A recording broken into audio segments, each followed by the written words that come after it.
Nós vamos passar ao ministério da palavra. Eu tenho certeza que Deus quer falar ao seu coração. Eu quero convidar você a abrir sua Bíblia, por gentileza, em Romanos, no capítulo 12. Nós vamos ler juntos dos versos 17 a 21. Romanos 12, de 17 a 21. O texto diz assim: não paguem a ninguém mal por mal. Procurem fazer o bem diante de todos. Se possível, no que depender de vocês, vivam em paz com todas as pessoas. Meus amados, não façam justiça com as próprias mãos, mas deem lugar à ira de Deus. Pois está escrito: a mim pertence a vingança, eu é que retribuirei, diz o Senhor. Façam o contrário. Se o seu inimigo tiver fome, dele de comer. Se tiver sede, dele de beber. Porque fazendo isso, você amontoará brasas vivas sobre a cabeça dele. Não se deixe vencer pelo mal, mas vença o mal com o bem. Meu Deus, suplicamos o favor do alto, a ajuda e o auxílio do Teu Espírito Santo, para que possamos compreender a Tua palavra, não apenas no nível da mente e da razão, mas no íntimo do coração, por revelação, pela ação do Teu Espírito Santo, que pedimos, traga aquela aplicação pessoal que só o Senhor pode fazer. Que a Tua palavra possa gerar não apenas fé, que ela gere correspondência, que ela de fato produza em nós crescimento. E nós desde já te agradecemos pela certeza do que o Senhor fará em nome de Jesus. Amém. Bom, eu me sinto dirigido por Deus a compartilhar essa verdade com vocês hoje, fundamentada aqui em Romanos 12. No verso 17, nós vemos a declaração: não paguem a ninguém mal por mal. A versão atualizada de Almeida diz: não torneis a ninguém mal por mal. Outras traduções, como a NVI, diz: não retribuam. Essa palavra tanto fala de devolver, numa espécie de reciprocidade, mutualidade, como também era usada para falar de pagamento. São todas possíveis traduções. Mas o verso 17, ele apenas nos orienta a respeito do que fazer. O verso 21, ele na verdade trabalha conosco o motivo. Ele arremata dizendo: não se deixe vencer pelo mal, mas vença o mal com o bem. Não devolver o mal que nos faz, pelo contrário, né? O verso 18 diz: no que depender de vocês, vivam em paz com todas as pessoas. Nós precisamos entender que Deus tem nos chamado a fazer o bem, como diz o ditado, não importa quem. Mesmo quem de alguma forma nos fere, mesmo quem nos maltrata, mesmo quem nos persegue. Mas repito, é importante entender não só aquilo que somos direcionados a fazer. O verso 17 diz: procurem fazer o bem diante de todos. Ou seja, não há seletividade na hora de fazer o bem. Agora, o verso 21, repito, ele diz respeito ao motivo. Para que o mal não triunfe, nós precisamos vencê-lo por meio do bem. O apóstolo Paulo, usado por Deus para escrever essas palavras, ele podia falar muito bem a respeito do assunto, com muita propriedade, pelo menos em duas perspectivas. Antes da conversão, ele foi um perseguidor da igreja. E ele lidou com a realidade prática de cristãos que obedeciam o ensino de Jesus, de orar pelos inimigos, né? Não só amá-los, mas orar por aqueles que nos perseguem. E acredito que isso teve um impacto enorme na vida do próprio apóstolo. Depois de convertido, ele passa a viver o outro lado. Ele agora vive perseguição o tempo todo. E ele passa a andar nessas verdades. Então, dos dois ângulos, antes de converter, lidando com crentes que retribuíam o mal com o bem, depois de convertido, andando nessa verdade, podemos ver que ele estava experimentado em todos os ângulos. Mas ele não está falando apenas da perspectiva de uma experiência. O tempo todo ele está citando textos da Bíblia, porções do Antigo Testamento. A mim pertence a vingança, eu é que retribuirei, diz o Senhor. É uma citação de Deuteronômio 32:5. Se o teu inimigo tiver fome, dele de comer, se tiver sede, dele de beber, porque fazendo isso você amontoará brasas vivas sobre a cabeça dele. É uma citação de Provérbios 25, de 21 a 22. Né? Quando ele diz: a ninguém pagueis mal por mal, uma referência a Provérbios 20, 22, ou seja, o tempo todo ele está dizendo, a escritura é essa, o plano de Deus é esse. Esse volume de citações bíblicas nos mostram não só como nossa vida deve ser guiada, orientada pela palavra de Deus, mas o como a soma de muitos desses textos nos ajuda a ter uma perspectiva maior, mais abrangente de um fato. Obviamente, se a gente apenas lê Romanos capítulo 12, como lemos aqui do verso 17 ao 21, não existe a necessidade de nenhuma explicação profunda para que a gente entenda o que é que se requer de nós. Mas acredito que quanto melhor a gente entende o combo, o pacote de princípios que está envolvido por trás dessa orientação, e aliás eu particularmente sou esse tipo de gente que quando entendo o porquê de uma orientação é muito mais fácil abraçá-la. Eu acredito que à medida que a gente consegue ver um pouquinho mais do que está presente, talvez o nosso coração consiga entender que há mais benefícios do que normalmente nós temos imaginado ou concluído quando decidimos andar na orientação de Deus. Embora o verso 17 está falando sobre não pagar mal em troca do mal, o verso 21, como eu disse, que tem mais a ver com a motivação, usa a expressão não se deixe vencer pelo mal, mas vença o mal com o bem. O tema da minha mensagem hoje é vencendo o mal com o bem. E eu quero te chamar a um entendimento que possa te ajudar numa ação prática de como se conduzir de maneira a expressar bem o Evangelho. Não devolver o mal com o mal, simplesmente dizer, eu não retribuo o mal que me fizeram, é apenas uma atitude passiva. Pagar o mal com o bem é uma atitude ativa. Muitas vezes a gente apenas pensa que devemos evitar fazer o que é errado. Mas a Bíblia não nos ensina somente a evitar fazer o que é errado, como também nos ensina de forma intencional a fazer aquilo que é correto. Por exemplo, em Mateus 7, 1 e 2, Jesus diz, não julgueis, para que vocês não sejam julgados, não condeneis para que não sejam condenados. Aqui ele está falando do que de errado nós não podemos fazer. Mas depois em Mateus 7:12, ele diz, fazei aos outros o que quereis que vos faça. Ou seja, eu não apenas me guardo de fazer o mal que eu não quero receber, mas eu decido praticar o bem que eu espero que me seja feito. Independente de como agiram para conosco. Nós precisamos entender que andamos baseados, fundamentados em princípios. Não apenas de forma reativa.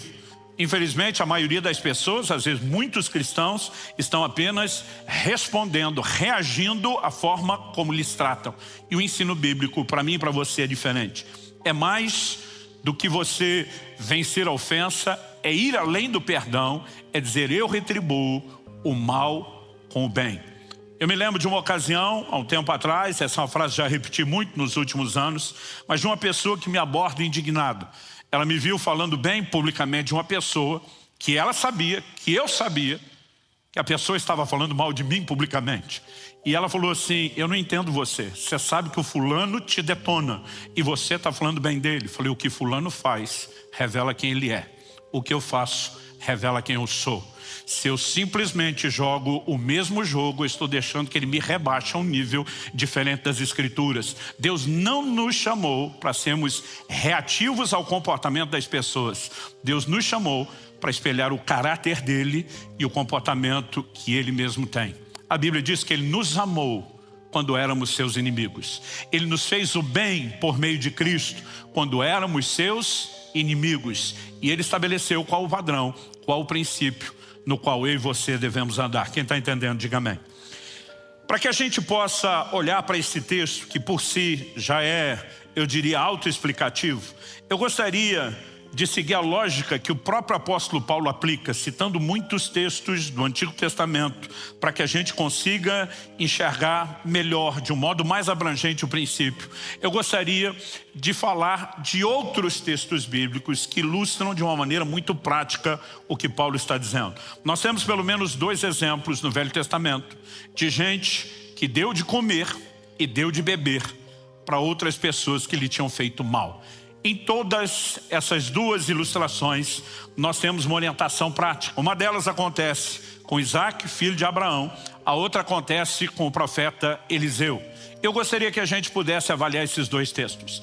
Depois de avaliar esses dois exemplos, essas duas lições práticas, eu queria que a gente terminasse explorando algo que o próprio Jesus, no Sermão do Monte, ensinou. E acredito que com isso, a gente consiga ter uma perspectiva um pouquinho maior e ampliada do volume de princípios que está por trás daquilo que é exigido de mim e de você, não sugerido, mas que é exigido de mim e de você, do nosso comportamento enquanto cristãos. Então, em primeiro lugar, eu quero falar dessa lição de Isaac. Se você puder, me acompanhe em Gênesis, no capítulo 26. Nós vamos primeiro ler dos versículos 12 a 17. Depois de ler do 12 ao 17, nós vamos ler do 27 ao 32. Gênesis capítulo 26, de 12 a 17. O texto diz assim: Isaac semeou naquela terra e no mesmo ano recolheu 100 por 1, porque o Senhor o abençoava. Ele enriqueceu, continuou prosperando, ficou riquíssimo. Tinha ovelhas e bois e grande número de servos, de maneira que os filisteus tinham inveja dele. E por isso lhe entulharam todos os poços que os servos de seu pai haviam cavado nos dias de Abraão, enchendo-os de terra. Abimeleque disse a Isaac: saia de nossa terra, porque você já é muito mais poderoso do que nós. Então Isaac saiu dali e se acampou no vale de Gerar, onde ficou morando. Em primeiro lugar, esses 5 versículos que lemos, fala de como quando Isaac, filho de Abraão, está em Gerar, ele prospera debaixo da graça, do favor de Deus. Se você olhar os versos anteriores, a Bíblia diz que havia uma fome, havia uma crise. Mas a Bíblia diz que naquele ano de fome, de crise, quando todo mundo está feio na fita, ele colheu 100 vezes mais. E a Bíblia dá um motivo: porque o Senhor o abençoava. Quantos querem ser abençoados por Deus? Bom, junto com a bênção de Deus vem um preço. Qual o preço? A Bíblia diz que os que não estavam sendo abençoados por Deus ficaram com inveja dele. E movidos de inveja, né? E a inveja é um sentimento que quando você não está vivendo é difícil de entendê-lo. Se você está vivendo, ele parece totalmente justificável. Você fica imaginando por que alguém quer fazer o mal a outra pessoa por inveja, né? Por exemplo, a Bíblia diz que Caim matou Abel por inveja. O que é que Abel fez para Caim? Nada. Mas de alguma forma, aquele contraste a observar o comportamento era de alguma forma lido como uma ofensa. Muitas vezes a gente fica tentando, né, compreender quando alguém sente inveja, qual o motivo daquela hostilidade.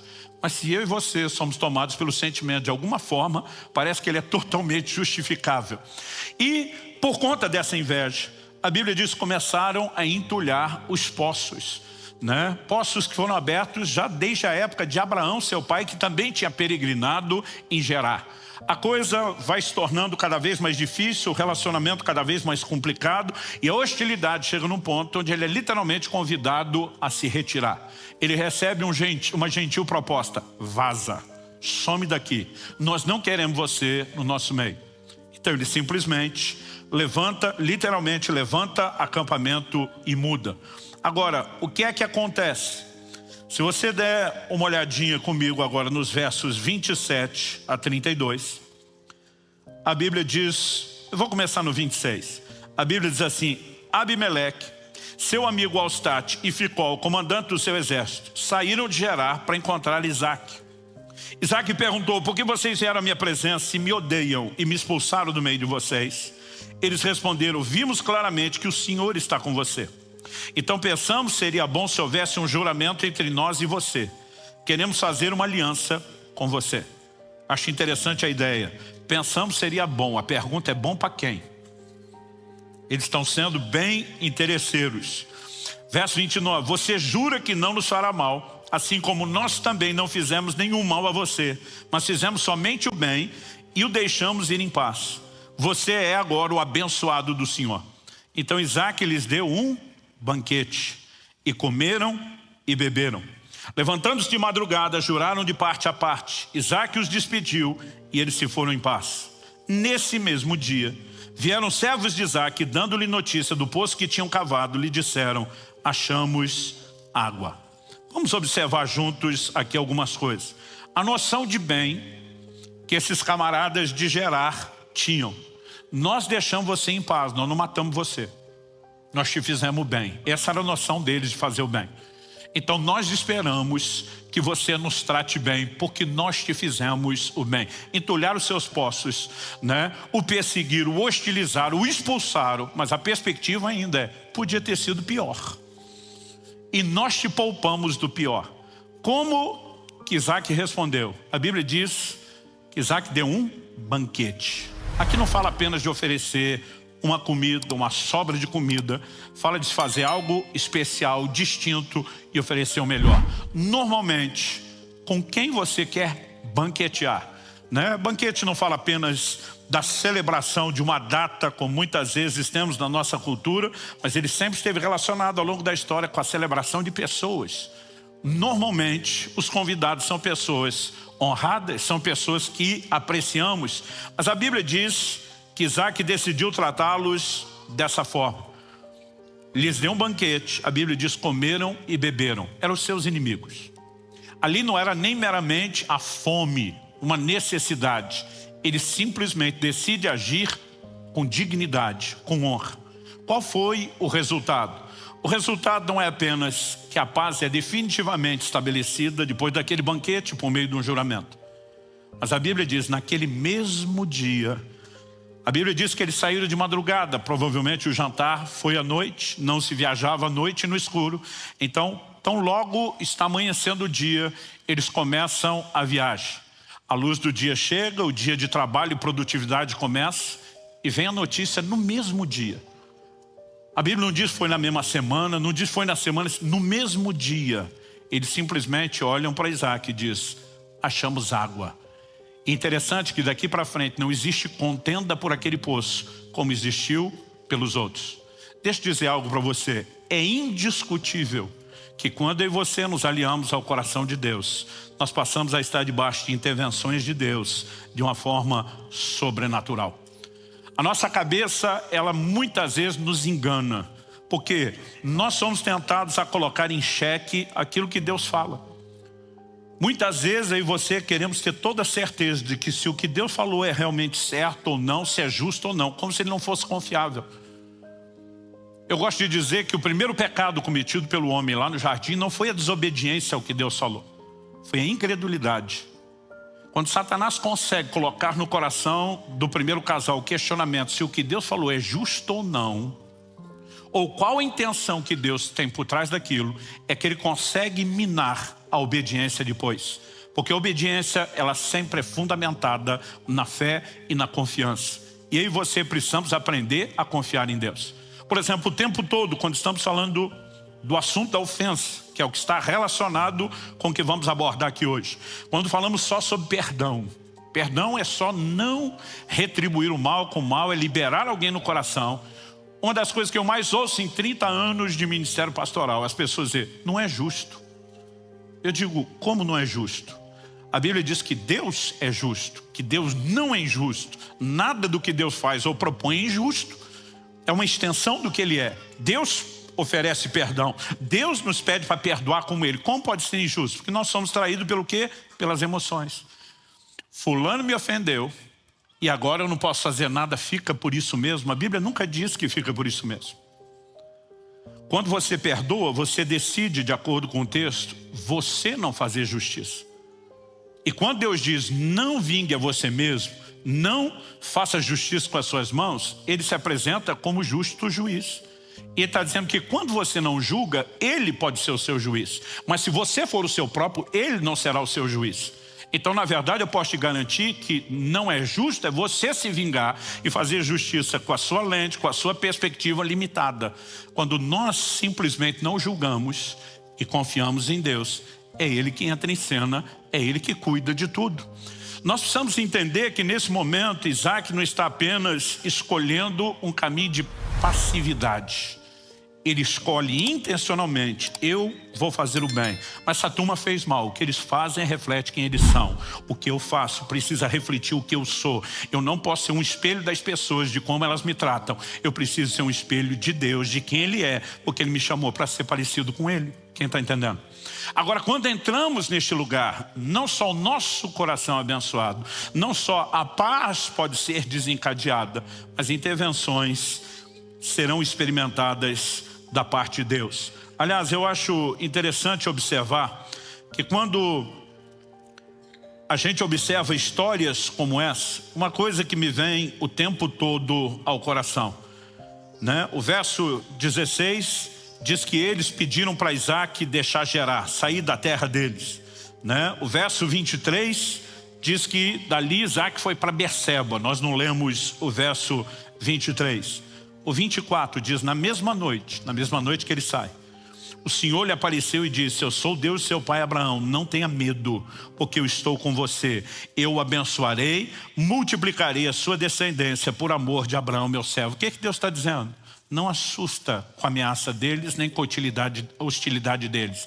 Eu estou com você. Eu e você não podemos ler se Deus está conosco por meio das circunstâncias que enfrentamos. O que eu e você precisamos entender é a garantia dele. Deus está dizendo: eu te fiz uma promessa, eu vou cumprir meu propósito. O interessante é que enquanto estava em Gerar, o tempo todo as pessoas estão entulhando os poços. E na verdade tudo o que Isaac fez foi abrir de novo os poços de seu pai Abraão, que o povo entulhou de novo. Quando movido por aquela circunstância ele sai, ele dessa vez vai abrir o seu próprio poço. Ele não vai apenas viver na sombra de seu pai, ele vai entrar num lugar novo de conquistas. E aqui não existe mais problemas acontecendo. Ao que eu e você precisamos acreditar é a garantia e a certeza de que as pessoas podem até fazer o mal, mas não nos tirar do plano ou do propósito de Deus. Nós precisamos confiar que a nossa vida está nas mãos de Deus e que Ele cuida da gente. Eu esperava que alguém ia dar um amém, glória a Deus. Então fica pronto, vamos tentar de novo. Nós precisamos confiar que o nosso destino não está na mão das pessoas, muito menos das que nos hostilizam, mas está nas mãos de Deus. Romanos capítulo 8, verso 28 diz: todas as coisas contribuem juntamente para o bem daqueles que amam a Deus e são chamados segundo o seu propósito. Quantos aqui amam ao Senhor? Mas o texto não diz que as coisas contribuem para o bem só dos que amam a Deus. São chamados segundo o seu propósito. Deus tem um plano. Deus tem um propósito para cada um de nós. Além do propósito geral, para todos, que é o mesmo da salvação, Ele tem planos individuais. Se existe alguém que pode acreditar na tal da teoria da conspiração, é o crente. Tudo conspira em teu favor, porque há um Deus cuidando de você. Ele tem o poder de usar tudo, todas as coisas. Olha para a vida de José. Seus irmãos se levantam contra ele, o perseguem, né? O traem, o vendem da forma que fizeram. E tudo que eles conseguiram, na linguagem do futebol, foi colocá-lo na cara do gol, no lugar certo, na hora certa, para viver o plano e o propósito de Deus. Que o nosso destino não está na mão das pessoas, está na mão de Deus. Então eu e você podemos olhar não só com misericórdia para quem nos faz o mal, mas com entendimento. Deus tem a capacidade de usar até sua hostilidade contra mim, para me colocar num lugar melhor, para me fazer prosperar, para cumprir o plano e o propósito dele. Provavelmente, ainda que estivesse já debaixo de uma certa medida de bênção e prosperando, Isaac não teria vivido o que viveu sem aquela mudança. Provavelmente a mudança não teria acontecido, nem sido desencadeada num ambiente onde não houvesse aqueles problemas. Eu e você precisamos entender e confiar que nada, absolutamente nada, quando eu e você estamos de fato nos sujeitando a Deus, crendo e confiando nele, foge ao controle de Deus, é o poder de reciclagem de Deus. Eu não estou dizendo, quando cito José, que Deus fez os seus irmãos fazerem aquilo. Em Gênesis, no capítulo 50, no verso 20, José pontua a diferença dos seus irmãos e diz: vocês intentaram o mal contra mim. Está dizendo, foi vocês. Mas Deus o transformou em bem. Ele diz, a ruindade era de vocês, a capacidade de reciclar o ataque de vocês contra mim, transformá-lo em bênção. Isso é fruto do amor de Deus que cuida de cada um de nós. Além desse entendimento de que as pessoas não têm o poder de exercer controle sobre o nosso destino, nós precisamos acreditar que há bênçãos provenientes dessa nossa atitude. Ele receber a notícia no mesmo dia, né? Amanheceu, o sol clareia e ele simplesmente alcança aquilo que vem lutando por tanto tempo sem conseguir. Me faz ver o dedo de Deus. E eu e você podemos ver muito mais do que Deus tem para nós quando decidimos andar em obediência aos seus mandamentos. Segunda lição que eu gostaria que nós avaliássemos é o que nós aprendemos com o profeta Eliseu. Eu vou ler um texto um pouquinho longo e eu quero que você possa ler esse texto, assim como fizemos com o primeiro, com a lente que o Novo Testamento dá a respeito do Antigo. Romanos 15:4 diz: tudo quanto foi escrito, para nosso ensino foi escrito. 1 Coríntios capítulo 10, verso 11, falando dos relatos, dos registros sobre o povo de Israel do Antigo Testamento, diz: essas coisas lhes aconteciam e foram escritas para nossa advertência, para nosso exemplo de quem são chegados os fins dos tempos. Então vamos para um desses textos. Segundo livro de Reis, capítulo 6, eu vou ler a partir do verso 8, e nós vamos ler juntos aí até o verso 23. O texto diz: o rei da Síria estava em guerra contra Israel. E, em conselho com seus oficiais, disse: em tal e tal lugar estará o meu acampamento. Mas o homem de Deus mandou dizer ao rei de Israel: evite passar por tal lugar, porque os sírios estão descendo para ali. O rei de Israel enviou tropas ao lugar de que o homem de Deus lhe havia falado e de que o tinha avisado. E, assim, se salvou mais do que uma ou duas vezes. O rei da Síria ficou angustiado com esse incidente. Então chamou seus servos e perguntou: vocês não vão me dizer quem dos nossos está do lado do rei de Israel? Um dos servos respondeu: ninguém, ó rei, meu senhor. Mas o profeta Eliseu, que está em Israel, conta ao rei de Israel as palavras que o senhor fala no seu quarto de dormir. Então o rei disse: vão e descubram onde ele está, para que eu mande prendê-lo. E contaram ao rei: eis que ele está em Dotã. Então o rei enviou para lá cavalos, carros de guerra e um grande exército. Eles chegaram de noite e cercaram a cidade. O servo do homem de Deus levantou-se bem cedo e, ao sair, eis que havia tropas, cavalos e carros de guerra que haviam cercado a cidade. Então o moço disse a Eliseu: ai, meu senhor, o que faremos? Ele respondeu: não tenha medo, porque são mais os que estão conosco do que os que estão com eles. E Eliseu orou e disse: Senhor, peço-te que abras os olhos dele para que veja. E o Senhor abriu os olhos do moço, e ele viu que o monte estava cheio de cavalos e carros de fogo ao redor de Eliseu.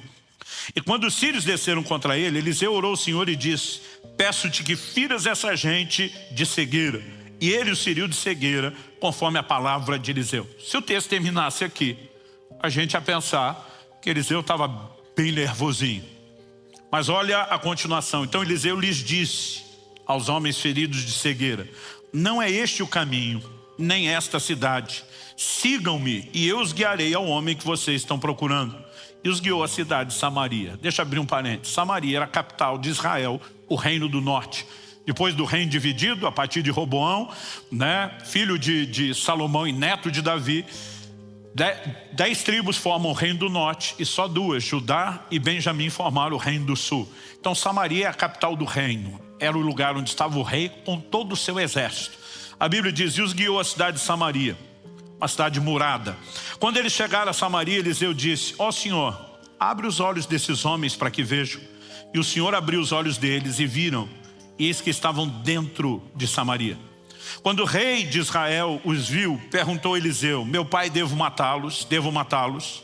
Ele respondeu: não os mate. Você mataria aqueles que fizesse prisioneiros com a sua espada e o seu arco? Ordena que lhes deem pão e água para que comam, bebam e voltem para o seu senhor. Aqui, assim como no caso de Isaac, nós temos alguém que intencionalmente decide oferecer comida e bebida para quem procurava o mal. Verso 23 diz: então o rei ofereceu-lhes um grande banquete. De novo a ideia aqui é banquete. Outro detalhe a ser considerado em conta: quando você lê os capítulos anteriores e posteriores, você vê que o cenário era de uma crise econômica e financeira sem precedentes. Ou seja, não tinha comida sobrando. Comeram e beberam, e aqui eles deram de comer literalmente a um batalhão. Comeram e beberam, ele os despediu e eles voltaram para o seu senhor. E da parte da Síria, não houve mais investidas na terra de Israel. Eu amo essa declaração bíblica. A partir daquele momento, a paz acaba se estabelecendo, né? O rei da Síria não tem mais coragem, vencido pelo constrangimento, de continuar nenhuma tentativa de guerra. O que eu e você podemos aprender com essa lição, né? Com Eliseu e a forma como ele cuidou e gerenciou dessa circunstância? Primeira coisa que eu e você precisamos nos lembrar é que Deus não apenas nos ama, mas Deus também ama quem está tentando nos fazer o mal. A forma como Ele tem que gerenciar isso tudo é algo além da nossa capacidade de entendimento. Mas é confortável saber que quando você já esteve tentando fazer o mal a alguém, Deus também continuava lhe amando. Ele não ama apenas os seus malfeitores, Ele te ama enquanto você possa estar na mesma categoria. Aliás, a Bíblia diz que Ele nos amou quando éramos seus inimigos, que Deus não faz acepção de pessoas. E é o que eu e você precisamos entender, que quando decidimos fazer o bem a alguém, independente de como Ele nos trate, nós estamos sintonizando com o coração de Deus e com a afeição de Deus por todas as pessoas. Isso é uma perspectiva que todos nós precisamos ter. E que Deus também quer o bem deles. Como que José reagiu para com seus irmãos? E diz para eles, olha, vocês intentaram o mal contra mim, mas Deus transformou em bem. Mas a razão pela qual eu não vou tentar vingança, não é só porque Deus gerenciou o que vocês fizeram contra mim em meu favor. Deus só tinha uma razão para me promover ao lugar onde eu estou. Era que eu garantisse o bem de vocês. Fazer o bem a vocês é minha missão. É parte do propósito que Deus me confiou. Cada um dos seus irmãos era simplesmente o cabeça de uma das futuras tribos de Israel. Em todas essas tribos viriam ainda à existência muita gente amada por Deus, gente com quem Deus teria planos e propósitos especiais. E José simplesmente consegue sair daquela perspectiva emocional e ele olha qual é o plano e o propósito de Deus, o que é que Deus tem em mente. E diz, então, eu não vou retribuir o mal que vocês me fizeram, mas eu vou pagar isso com o bem. Eu cuidarei de vocês, eu vou sustentar vocês. Porque eles já tinham vivido um concerto. Mas quando Jacó morreu, seus irmãos ficaram temerosos. Eles não conseguem acreditar no perdão de José e pensam, ele fez isso enquanto nosso pai estava vivo. Agora que papai morreu, ele vai mostrar quem ele é. Ele vai botar as garras de fora. Ele vai vir com tudo para cima da gente. E eles procuram José para uma nova conversa, dizendo, sabe que seu pai pediu para você perdoar a gente de verdade? José olha para ele e diz, gente, eu vou cuidar de vocês. Não precisem se preocupar se eu perdoei ou não perdoei. Não precisa se preocupar se haverá retaliação. Eu fui levantado por Deus para promover o bem. Essa é a minha missão. E se vocês me fizeram mal antes de poder receber o bem, o constrangimento é todo de vocês. Eu vou fazer aquilo que eu fui chamado para fazer. Mas esse entendimento de conseguir ver, até na vida de quem de alguma forma está ferindo, né, está te atacando, de conseguir ter um entendimento, Deus os ama, Deus tem algo para essas pessoas. É algo que eu e você precisamos trazer para esse combo. Quando Jesus está na cruz, qual a oração dele? Senhor, perdoa-lhes, eles não sabem o que fazem. Jesus está olhando e dizendo, estão sendo movidos por cegueira espiritual. Mas o Senhor os ama, o Senhor tem um plano e um propósito, não leve isso em conta. Estevão, quando estava sendo apedrejado, ora de forma semelhante a Jesus, refletindo o comportamento de Jesus, não se espelhando naqueles que estão atacando, né? E naquele momento não só maltratando, mas matando ele. Ele simplesmente clama misericórdia, não lhes impute esses pecados. Agora sabe o que é curioso? A Bíblia diz que colocaram as vestes de Estevão, o primeiro mártir, aos pés de quem? De Paulo. O mesmo Paulo que está escrevendo que eu e você podemos vencer o mal com o bem. Eu disse que Paulo teve as duas perspectivas. Quando ele se converte, ele compartilha no testemunho que a frase que ele ouve de Jesus, quando Jesus aparece para ele, é dura coisa te é recalcitrar contra os aguilhões. Durante anos eu li essa frase sem ter noção do que ela significava. Primeiro porque eu não sabia o que era o verbo recalcitrar. Segundo porque eu não tinha ideia do que eram os aguilhões. Recalcitrar significa dar coice. É isso que é recalcitrar, um jeito mais bonito de falar da coisa. Que era o aguilhão. Aguilhão era um espeto que o lavrador que usava a junta de bois tinha para quando o animal empacava e não queria puxar o arado. Então eles pegavam aquele espeto, normalmente de madeira, às vezes tinha uma ponta de ferro, e cutucava o lombo do animal para ver se com a espetada ele desempacava e voltava a trabalhar. Mas tinha alguns animais que eram tão teimosos que além de não se movimentar para frente com a espetada, ele começava a dar coice na ponta do aguilhão e se machucava ainda mais. O que é que Jesus está dizendo a Paulo? Eu estou te espetando faz um tempo. E até hoje, você só está dando coice contra os espetos. A pergunta a ser feita é, que espetos eram esses?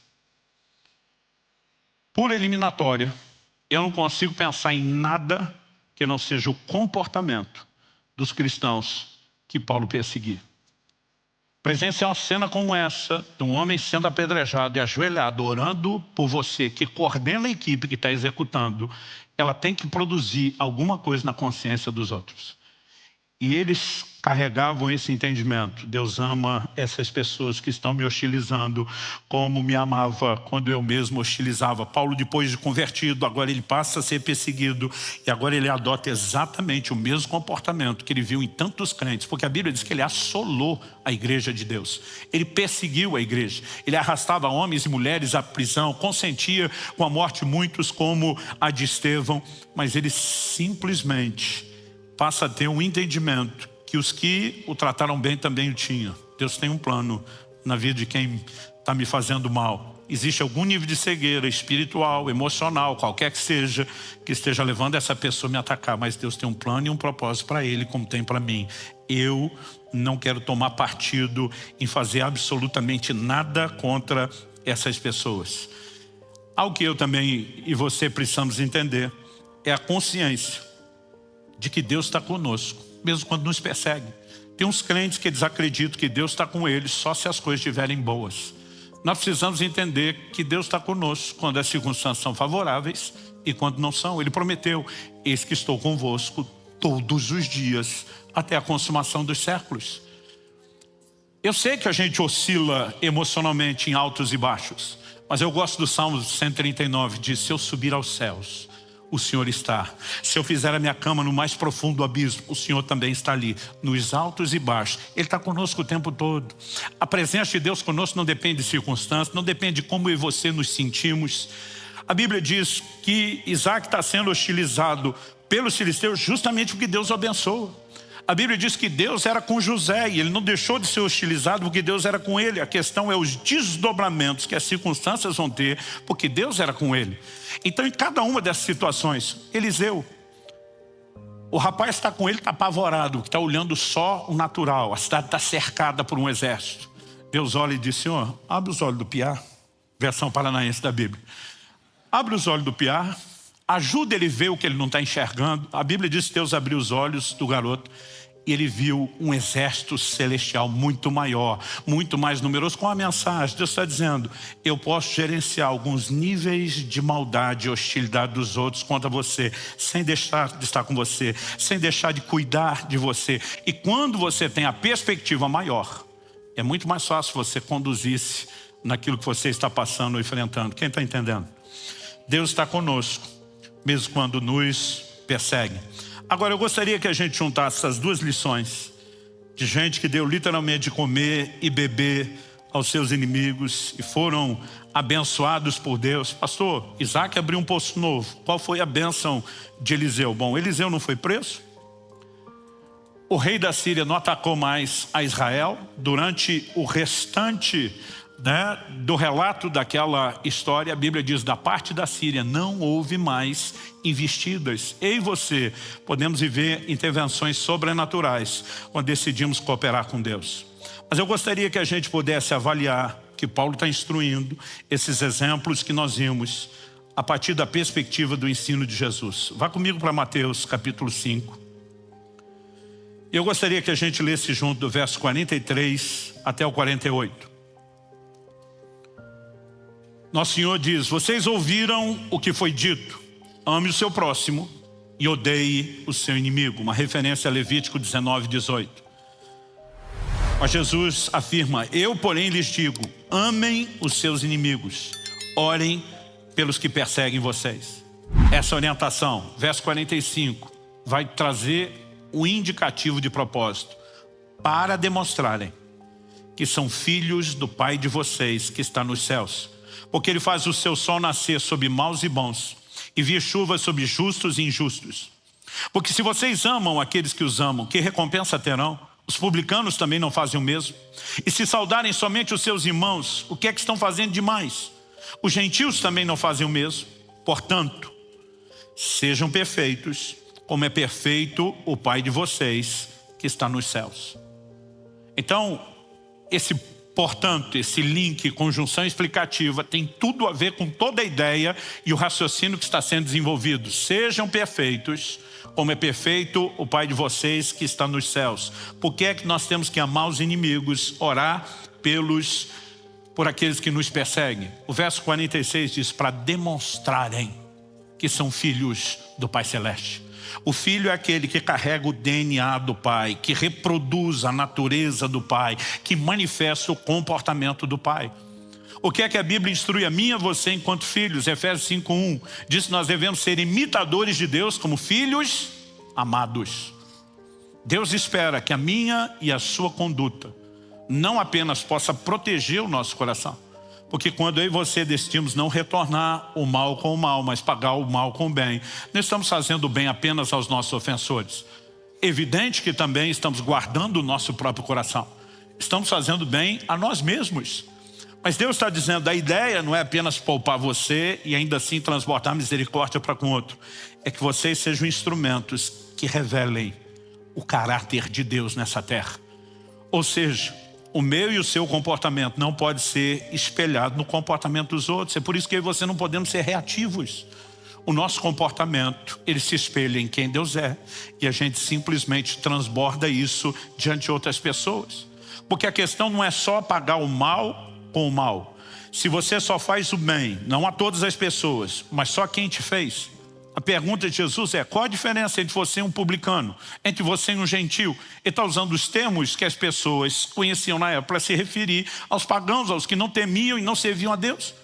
Ele está dizendo, se você é reativo e retribui mal com mal e só dá o bem a quem te faz o bem, você está nivelado com qualquer ímpio. Mas o seu comportamento não pode ser do ímpio. Por quê? Porque agora que você nasceu de novo, você recebeu um novo DNA, você recebeu uma nova natureza, e é essa natureza que tem que te governar. Quando nós começamos a juntar as peças do quebra-cabeça, a gente percebe não só que não há injustiça naquilo que Deus nos apresenta, como nós precisamos entender qual é o conceito de ser filho, é reproduzir a natureza de nosso Pai. Em Mateus, no capítulo 7, Jesus diz lá no verso 1 e 2, para a gente não fazer o mal que a gente não quer que retorne. Porque há uma lei espiritual de semeadura e ceifa. Tudo, eu chamo isso de efeito bumerangue, tudo que vai e volta. Ele diz, não julgue para não ser julgado, não condene para não ser condenado. Mas ele diz, mais do que não fazer aquilo que você não quer que faça, faça aquilo que você quer que te faça. Fazei aos outros aquilo que quereis que vos façam. Você quer que os outros sejam compreensivos com você? Seja com os outros. Quer que os outros sejam misericordiosos com você? Seja com os outros. O tempo todo nós precisamos entender agora, esse padrão não pode ser baseado apenas no interesse do tratamento que eu quero receber, mas precisa ser baseado no entendimento de que ele reflete o caráter de Deus. Agora, por que Deus faz chover sobre justos e injustos? Porque o amor de Deus para conosco não é reativo. Isso não significa que no seu lado justo Deus não vá recompensar atitudes. Mas nós precisamos entender que o amor dele não é reativo ao nosso comportamento. E ele está nos chamando a ser como ele é e a funcionar como ele funciona. Então Jesus termina falando lá no verso 48, sede perfeitos, como perfeito é o vosso Pai Celeste. Sabe, você conseguir perdoar quem te ofendeu é uma vitória. Você entrar num lugar onde já não se deixa ofender é um nível de maturidade maior e uma vitória ainda maior. Mas quando você entra num lugar onde você passa a viver como estilo de vida, eu vou retornar o mal que me fizeram com o bem, com uma consciência. O que as pessoas fazem reflete quem são, o que eu e você fazemos reflete quem somos. Não quem somos porque escolhemos ser melhores do que os outros, mas quem somos quando entendemos a nossa identidade de nova criatura, de gente que tem o fruto do Espírito, que é governada pelo Espírito Santo que o carrega. Isso vai fazer toda a diferença. É lógico que isso também é uma escolha.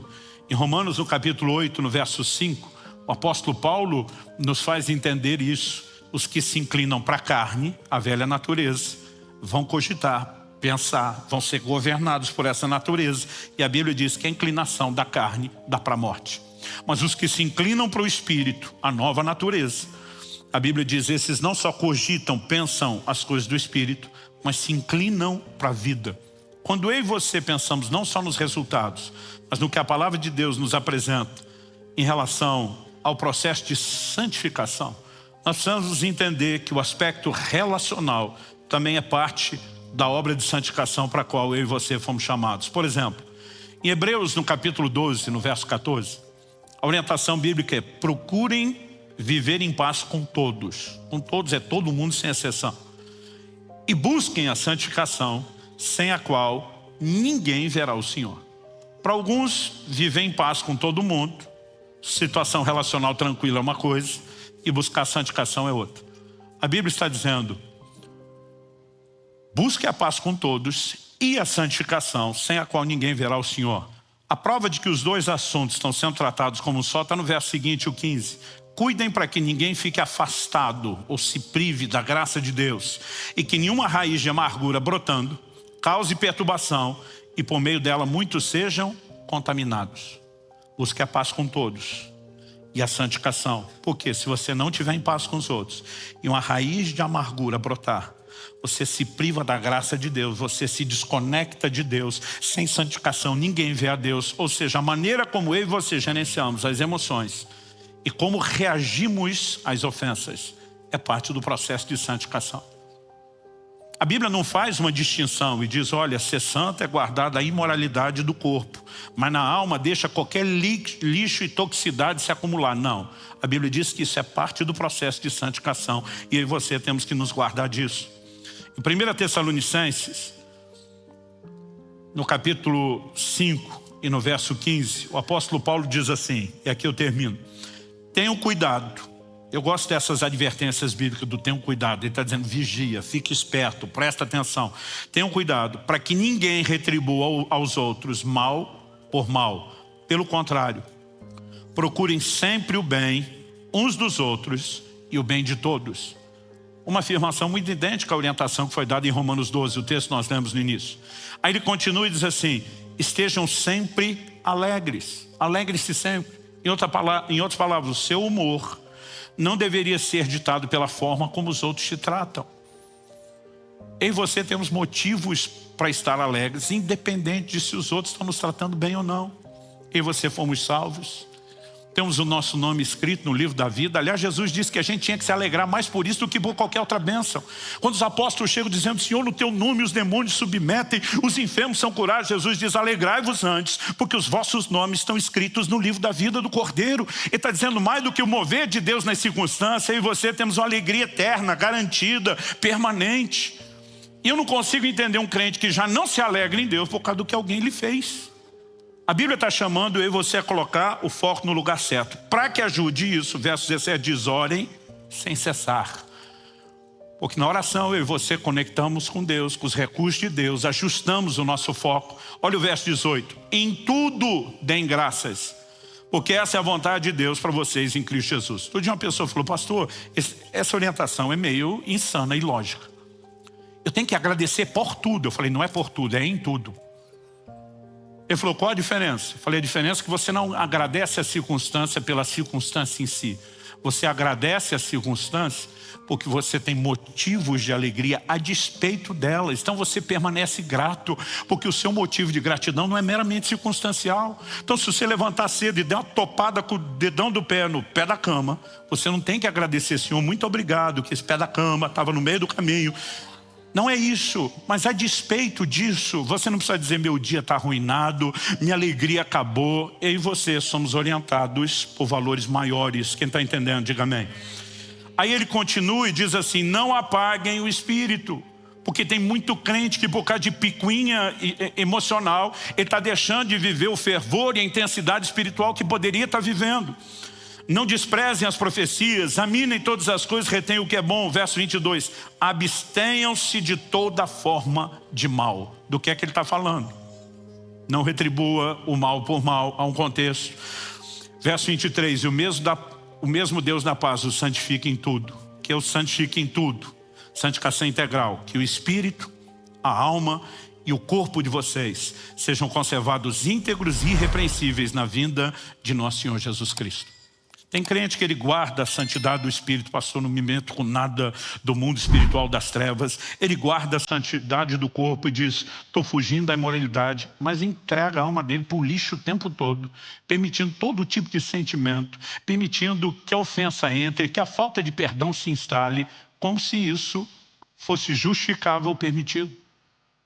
Nós precisamos entender que é parte do processo de santificação. Deus não está pensando apenas naquela pessoa para quem eu e você vamos fazer o bem. Ele quer o meu e o seu aperfeiçoamento. E para que a gente viva esse aperfeiçoamento, precisamos entrar nesse lugar da oração, precisamos do enchimento do Espírito Santo, precisamos preservar o nosso foco naquilo que de fato nos alegra e nos enriquece. Eu e você temos valores muito maiores. Quem está entendendo, diga amém.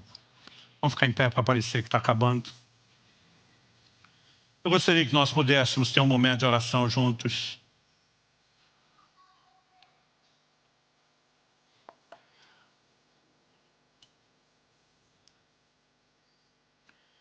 Eu gosto muito, diante de toda e qualquer palavra que eu recebo de Deus, seja num culto, seja meditando na Escritura, num momento devocional, conversando com alguém, ficar me perguntando o que é que de forma prática eu posso fazer.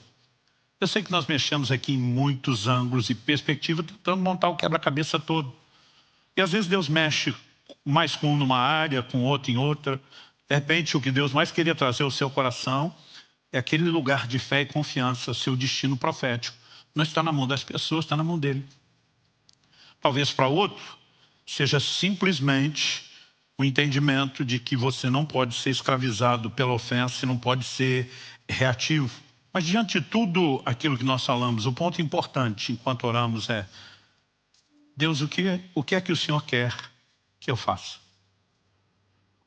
Há momentos onde, quando fazemos o bem para quem nos fez o mal, isso é uma lição para a pessoa, sem contar no banho de constrangimento. O rei da Síria não conseguiu mais atacar Israel depois da atitude de Eliseu. E eu já vivi momentos onde, fazendo o bem a quem me fez mal, a pessoa ficou muito constrangido. Parece que a ficha dela caiu.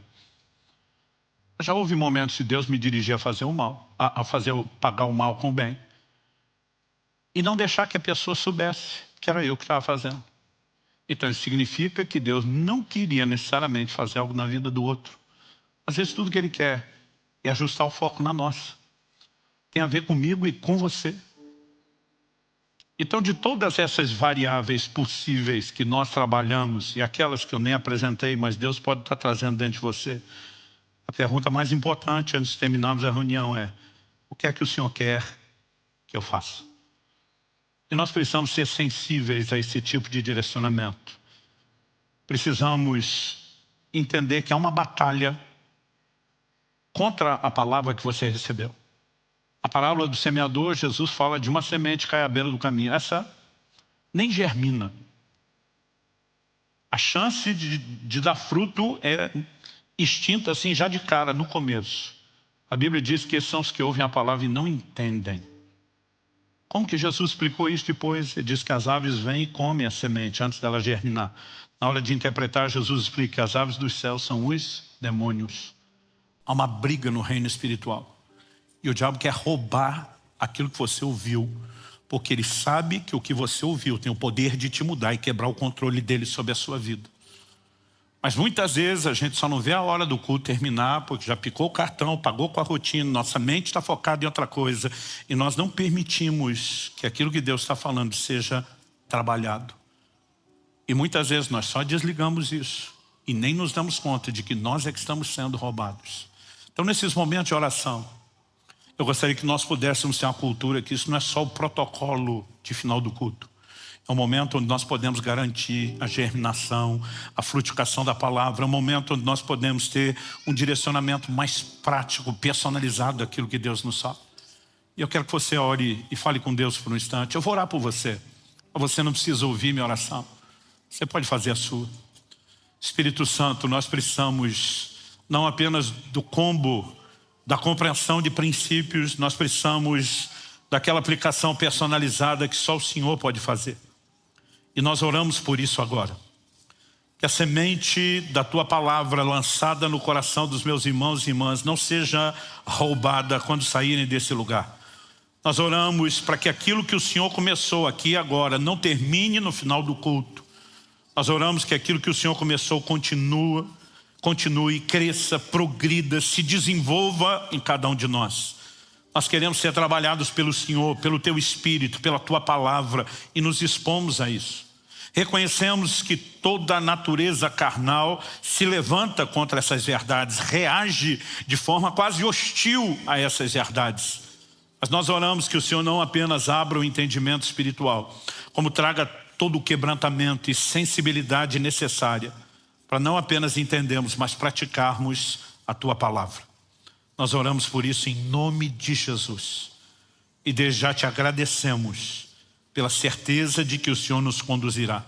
Alguns terão aquela clara sensação, Deus de fato está me dirigindo.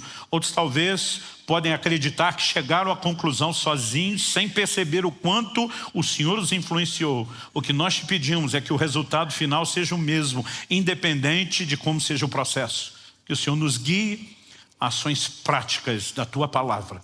Nós oramos em nome de Jesus. Amém. Se você crê e concorda, diga amém. Você recebe essa palavra, diga eu recebo em nome de Jesus.